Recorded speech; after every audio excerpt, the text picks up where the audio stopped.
चलिए आज हम लोग बात करेंगे बिहार में 38 जिला में भूमि सर्वे का कार्य तीव्र वेग से अग्रसित है चल रही है। ठीक है, आपको खतियान बनाने के लिए आपको प्रॉपर 2 भरना अत्यंत आवश्यक है। इसी के मूल ढांचा पर आपका खतियान निर्गत होगा और प्रॉपर 2 तो भरना ही है, इसके साथ ही प्रॉपर 3-1 वंशावली के को भी भरना ज़रूरी है, क्योंकि जो ज़मीन रिविजनल सर्वे जो हुआ था 1961-62 में, उससे पहले थाकवत, उसके पहले कंडस्ट्रल सर्वे हुआ था अंग्रेज़ के समय से 1885 से 1915 की ईस्वी के बीच में, और उसके बाद आज़ादी 1947 के बाद जो आज़ादी हुए थे उसके बाद भूमि सर्वे का कार्य हुआ था 1961-62 में हुआ था। तो उसमें क्या हुआ था कि जो भी रैयत उस समय जीवित थे, जो मालिक थे रैयत, उन्हीं के नाम से खतियान बन गया। तो जो बन गया अब तो वह रैयत जीवित नहीं है, क्योंकि सर्वे 1961-62 में हुआ है, अब सर्वे तुरंत हो रहा है। 2024 में सर्वे का कार्य शुरू है। ठीक है, अब तब जानते हैं कि नवंबर चल ही रहा है। ठीक है, तो उनके जो भी रैयत जीवित थे उस समय जिस रैयत के नाम से भूमि सर्वे हुआ और खतियान बना, वह खतियानधारी रैयत थे, वह जीवित नहीं है। उनके उत्तराधिकारी जो वंशज वह जीवित है, तो उनके उत्तराधिकारी वंशज जो जीवित है उनके नाम से खतियान खुल जाएगा। ठीक है, यही प्रोसेस है। मृत रैयत से जीवित रैयत पर खतियान आकर बनना ही इस सर्वे का मूल रूप है, मूल संकल्प है। ठीक है, जो भी मृत रैयत है उनके नाम से खतियान का नाम हट जाएगा और जीवित रैयत है उनके नाम से चढ़ जाएगा। आपको पता है कि उतने समय में 50 वर्षों में क्या हुआ, 50-60 वर्षों में क्या हुआ, ज़मीन जो है वह एक व्यक्ति के पास नहीं रहा। ज़मीन खरीद बिक्री जो है वह निरंतर हमेशा जारी रहा। ठीक है, जिससे क्या हुआ, जो भी रैयतदारी खतियानी भूमि के थे वो अपना खतियानी भूमि बेच चुके हैं, उनके पास खतियानी भूमि नहीं है, और जो भी किना उनके पास केवाला है, तो केवाला से ही खतियान को बनाएंगे। ठीक है, केवाला से ही क्या करेंगे, खतियान को बनाएंगे। ठीक है, और जिसको खतियान ज़मीन अभी बचा हुआ पुश्तैनी भूमि है, बेचा नहीं है, उसके नाम से जो भी अभी जीवित रैयत हैं या वंशज है उनके नाम से खतियान बन जाए। ठीक है, यही इसमें बताया गया है। ठीक है, चलिए यही पर्पस है। अब क्या करते हैं, पहला है राजस्व ग्राम। इस राजस्व ग्राम में क्या करना है, जिस ग्राम में आपका भूमि है, मान लीजिए उफरौल एक मौजा है, उसमें हमारा भूमि है, तो उस राजस्व ग्राम का नाम उफरौल लिखेंगे।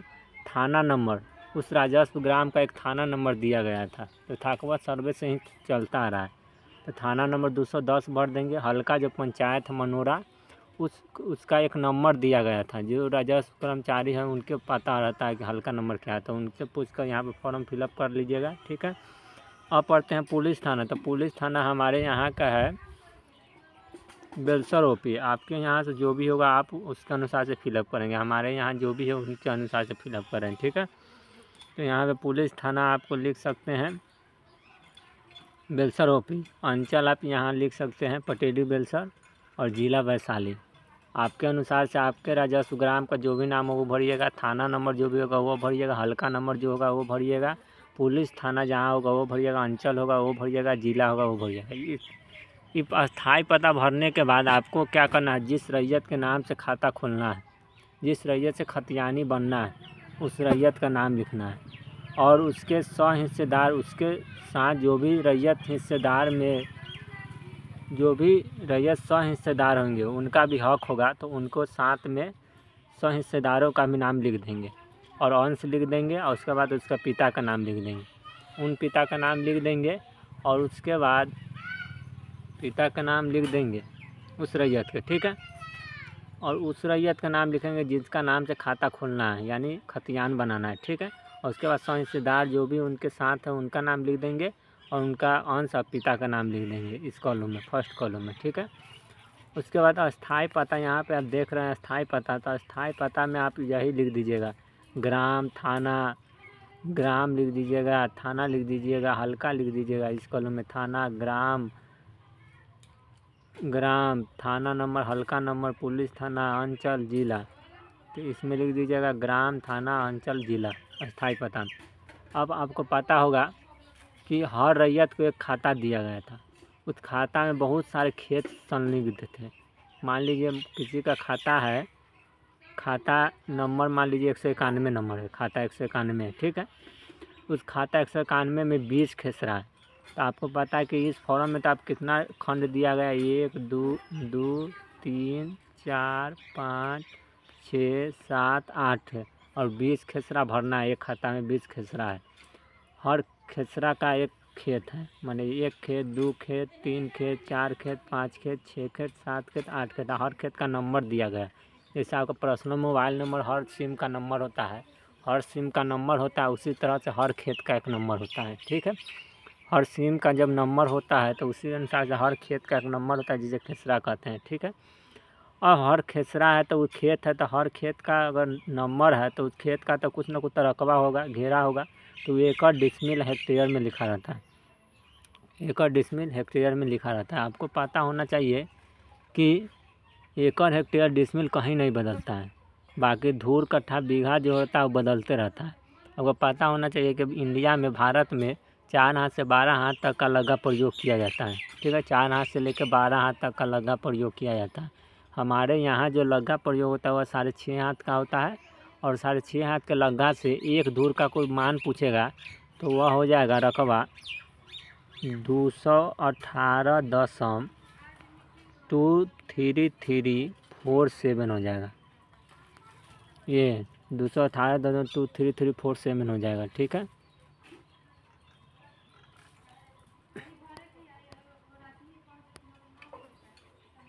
और वही 6.5 हाथ के लग्गा से एक धूर का मान फीट में पूछे तो 95 दशम हो जाएगा, 95.0625 वर्ग फुट हो जाएगा, ठीक है। इतना पर नहीं जाते हैं कि 6.5 हाथ का लग्गा से चलता है, ठीक है। तो लग्गा पर निर्भर करता है कि आपका धूर, कट्ठा, बीघा कैसे होगा। और धूर का मालूम हो गया तो 20 धूर बराबर 1 कट्ठा होता है, तो 20 धूर से गुना कर देंगे एक धूर के यूनिट में, तो 20 धूर बराबर 1 कट्ठा, तो 1 कट्ठा का मान निकल जाएगा। और 20 कट्ठा बराबर 1 बीघा होता है, तो 1 कट्ठा का मालूम है तो 20 से गुना कर देंगे तो हमें 1 बीघा का यूनिट का मान पता चल जाएगा, ठीक है। इसी तरह से 20 धूर बराबर 1 कट्ठा, 20 कट्ठा बराबर 1 बीघा, तो 1 धूर का पता है तो 20 से गुना कर देंगे तो 1 कट्ठा निकल जाएगा। और 20 कट्ठा, 1 कट्ठा का मालूम है तो 20 कट्ठा से गुना कर देंगे तो 1 बीघा निकल जाएगा। तो इस तरह से लग्गा पर निर्भर करता है दूर, बीघा, कट्ठा, धूर, कट्ठा, बीघा। लेकिन यहाँ पे एकड़, डिसमिल, हेक्टेयर है। तो आप जानते हैं कि आपके यहाँ अमीन जो होते हैं जरीब चलाते होंगे, ठीक है। तो एकड़ होता है, तो 1 एकड़ में क्या होगा, 1 एकड़ में 1 लाख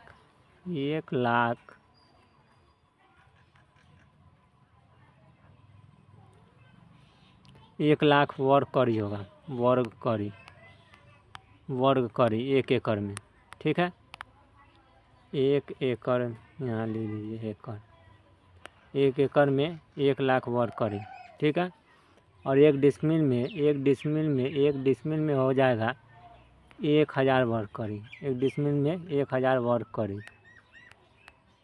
तो यही एकड़ और डिसमिल में आपको पेपर में, हर पेपर में खतियानी का, आपको जानते हैं कि हर पूरे देश में एकड़, हेक्टेयर, डिसमिल समान है, इसीलिए पेपर में जो यूज होता है एकड़ या डिसमिल में या हेक्टेयर में यूज होता है। तो एकड़ में रकबा होगा तो लिख दीजिएगा, डिसमिल में होगा तो लिख दीजिएगा, हेक्टेयर में होगा तो लिख दीजिएगा। अब देखिए चौहद्दी लिखना है, तो चौहद्दी लिखना है तो मान लीजिए कोई ज़मीन है, अब उसके चारों तरफ का ज़मीन, जो भी ज़मींदार, जो भी ज़मीन वाले व्यक्ति होंगे वह ज़मीन बेच चुके होंगे, तो वहाँ पे नया किसान आकर काबिज हो गया होगा, नया जो भी ज़मीन का मालिक होगा वह बदल चुका होगा, तो नए मालिक के अनुसार से उस चौहद्दी का निर्माण करना है, ठीक है। मान लीजिए आप ज़मीन नहीं बेचे, आपके चारों तरफ का ज़मीन बिक चुका है, तो नया जो ज़मीन का मालिक बना है उसका नाम से चौहद्दी बनेगा, ठीक है। अब ज़मीन का किस्म क्या होता है, चौहद्दी हो गया, रकबा हो गया, खेसरा हो गया, खाता हो गया, स्थायी पता। स्थायी पता में ग्राम, थाना, जिला, अंचल, पुलिस थाना यही लिख दीजिएगा, इसमें रैयत का नाम लिख दीजिएगा, ठीक है। अब पढ़ते हैं किस्म ज़मीन, ज़मीन का किस्म क्या है, यह किस्म ज़मीन है। ज़मीन का जो किस्म है वह कैसा है, धनहर है, धनहर 1 है, धनहर 2 है, धनहर 3 है, बीट 1 है, बीट 2 है। इस तरह से ज़मीन का किस्म होता है। उसके बाद उसका लगान क्या है, लगान दे रहा है वो लिख दीजिएगा।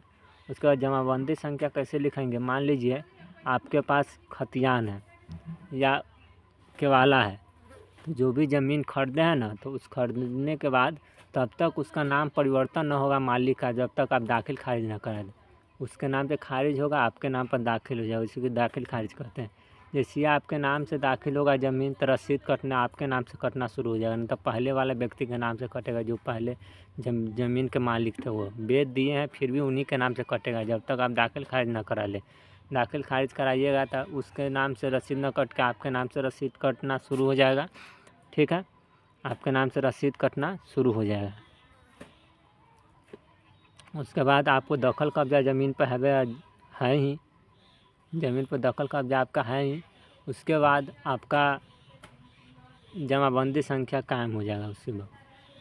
और भूमि पर दावा क्या करता है, आपको खतियानी है या खतियानी के उत्तराधिकारी है, या दान में मिला हुआ या खरीदे हुए हैं, केवालाधारी है, या बंदोबस्त में मिला हुआ पर्चा है, या अन्य रूप है। ये 10 नंबर कॉलम। ठीक है, अभियुक्ति में अब लिख दीजिएगा, अगर किसी ज़मीन पर विवाद चल रहा है, केस मुकदमा है, तो अभियुक्ति में लिख दीजिएगा। तो आप सीख गए, पहले में रैयत के नाम और 100 हिस्सेदारों के नाम, अंश और पिता का नाम लिख दीजिएगा। दूसरे नंबर में स्थायी पता लिख दीजिएगा, जिसमें ग्राम, थाना, अंचल, जिला, पंचायत। उसके बाद तीसरा नंबर खाता लिख दीजिएगा। खाता के खेसरा बहुत सारे होते हैं, वो लिख दीजिएगा। अगर मान लीजिए एक खाता में 20 खेसरा है, तो इसमें 8 खेसरा हटेगा, तो इस तरह से 3-4 पेपर और ले लेना। ठीक है, फॉर्म सारा साइबर कैब से निकलवा लीजिएगा, साइबर कैब से वहाँ से निकलवा कर अपना 3-4 पेपर ऐसा निकलवा कर उसमें भर दीजिएगा। ठीक है, उसका रकबा भर दीजिएगा। उसके बाद 6ठा नंबर पर उसकी ज़मीन के किस 7वां नंबर में शेष लगान उसका भर दीजिएगा, जमाबंदी संख्या भर दीजिएगा। भूमि पर दावा आपका क्या करता है, केवाला है या खतियानी है या उत्तराधिकारी है या बंदोबस्त किए हुए हैं या व्यक्ति। ये सब भरने के बाद आपको क्या होगा, इसी फॉर्मेट पर आपको खतियान निर्गत होगा, बनकर तैयार होगा। ठीक है, तो अब खतियान तो एक आप ही नहीं है ज़मीन का मालिक, आप एक भाई तो होंगे नहीं। आप मान लीजिए जिसके नाम से खतियान था उसका वारिस बहुत सारा फैल चुका है, वंश वृक्ष जिससे कहते हैं, वंश वृक्ष फैल चुका है, तो उस वंश वृक्ष के आधार पर होगा। ठीक है, उसके लिए एक और फॉर्म भरना पड़ेगा। ठीक है, रैयत का नाम लिख देना है, जिसके नाम से एक मेन का बनाएंगे उस मेन का नाम लिख देंगे, और उस मेन का नाम लिखने के बाद उसके जो भी हिस्सेदार है उसका नाम लिख देंगे। तो उसी अनुसार से हम लोग एक वंशावली जो है इसमें फॉर्मेट में दिया हुआ है, पर्पस 31 के नाम से, पर्पस 31 के नाम से जानते हैं। ठीक है, वंशावली अधिनियम की धारा 5(1) की तहत। ठीक है, इसमें लिखना है, यह विशेष सर्वेक्षण नाम दिया गया है, बिहार विशेष सर्वेक्षण एवं बंदोबस्त तकनीकी मार्गदर्शिका। सेवा में शिविर प्रभारी, जहाँ शिविर लगा हुआ है उस प्रभारी का नाम, सेवा में शिविर प्रभारी को अग्रसित करेंगे। उसके बाद उसमें लिख देंगे अंचल, लिख देंगे मैंने सेवा में शिविर प्रभारी जहाँ उसका अंचल होगा, अंचल जो आपका जो होगा वो लिख दीजिएगा। हमारा अंचल है पटेरी बेलसर, तो पटेरी बेलसर लिख देंगे, पटेरी बेलसर लिख देंगे यहाँ पे, और यहाँ पे जिला लिख देंगे। जिला हमारा वैशाली है तो जिला वैशाली लिख देंगे। ठीक है, अब विषय क्या है, स्वयं की वंशावली समर्पित करने के संबंध में। हम अपना वंशावली जो है, वंशज जो है, उन वंशज को समर्पित करने के संबंध में हम एक क्या लिखेंगे, यहाँ पे अनुरोध कर रहे हैं। ठीक है,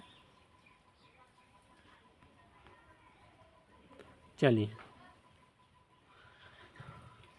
अब महाशय उपरोक्त विषय के संबंध में सूचित करते हुए कहना है कि मैं अगर एक आदमी के नाम से केवाला माने खरीदे हुए हैं, ज़मीन खुद से खरीदे हुए हैं, तो आपका तो खतियानी अकेला ही बनेगा, क्योंकि ज़मीन के मालिक आप स्वयं है, तो उस समय लिखिएगा मैं। ठीक है, अपना नाम लिखिएगा, अपना पुत्र का नाम लिख दीजिएगा तो चल जाएगा।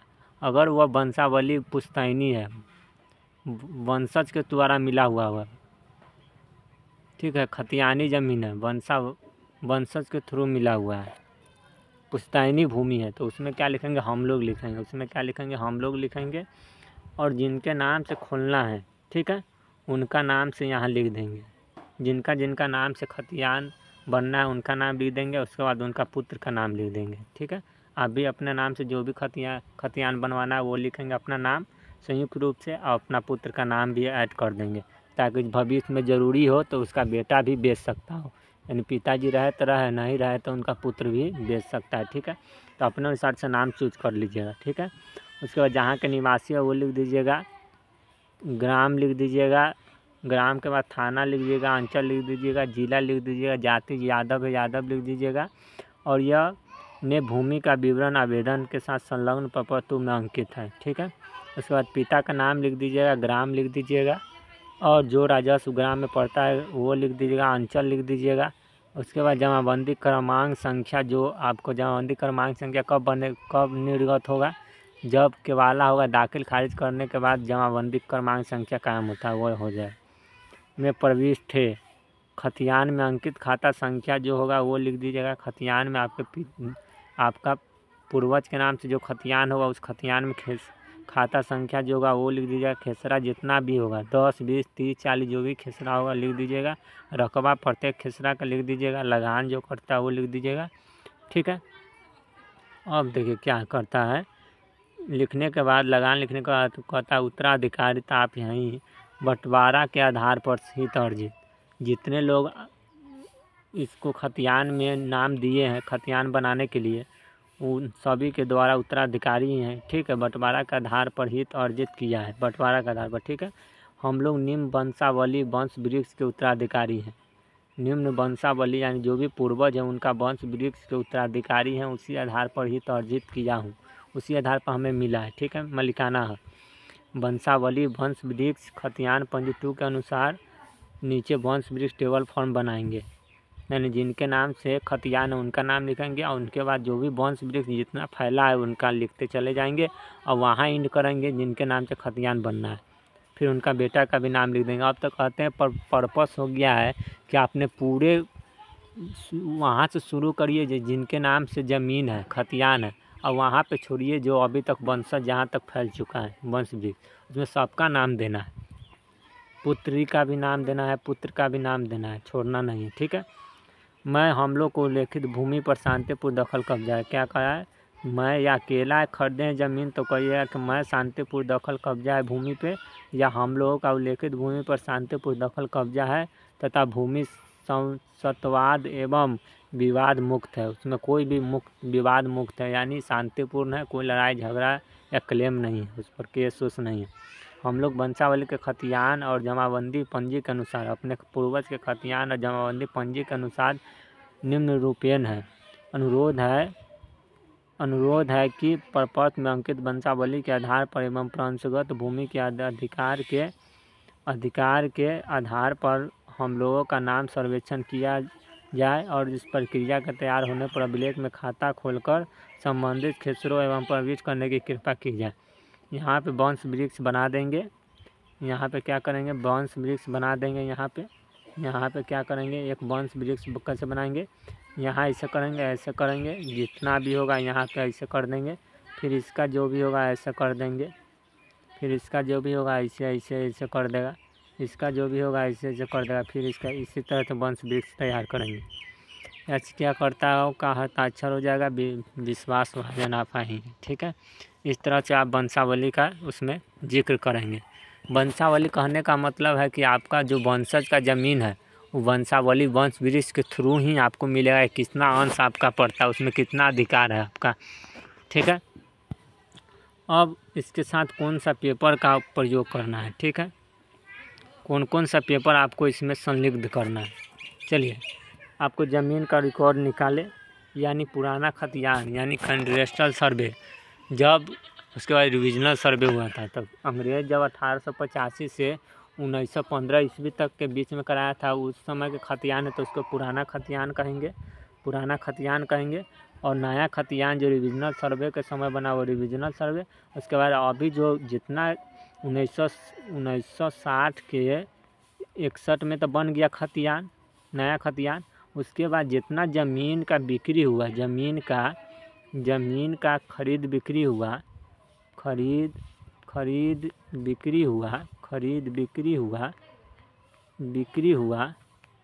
वो सब रजिस्ट्री नकल के थ्रू हुआ। उसका नकल ले लीजिए, या जमाबंदी, उसके बाद रजिस्ट्री हुआ, दाखिल खारिज कराया तो उसका जमाबंदी नकल बन गया तो पुराना का जमाबंदी नकल हो गया, नया खतियान तो नया जमाबंदी नकल होगा, रजिस्ट्री नकल होगा। या हमारे सरकार निम्न वर्ग के लोग के जो असमान वर्ग के लोग हैं, उस असमान वर्ग के लोग के लिए क्या किए, जिसके पास भूमि नहीं है उनको भूमि देने का कार्य शुरू किया गया, यानी बंदोबस्त, पर्चा इत्यादि। कहने का मतलब है बंदोबस्त के थ्रू पर्चा दिया गया। गैर मजरूआ खास ज़मीन जो है उसमें से 5 डिसमिल ज़मीन सभी रैयतों को दिया गया जो भूमिहीन रैयत है। आम जो होते हैं वो जिसमें स्कूल बना होता है, गिरजाघर, मंदिर, खेल का मैदान, कॉलेज, जो सरकारी सड़क, जितना ज़मीन है सब सार्वजनिक है, सब उस पर आवाहन कर सकते हैं, ठीक है, चल सकते हैं, उन पर कोई रोक टोक नहीं है। यही बंदोबस्त, पर्चा इत्यादि का प्रूफ लगा दीजिएगा, ठीक है। चलिए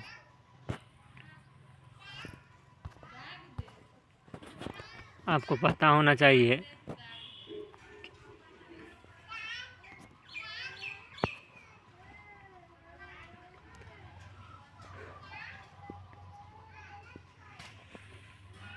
तो ये पर्पस 2 भरना है, उसके बाद वंशावली के लिए भरना है, पर्पस 3(1) भरना है, उसके बाद ज़मीन का रिकॉर्ड निकालें, ठीक है।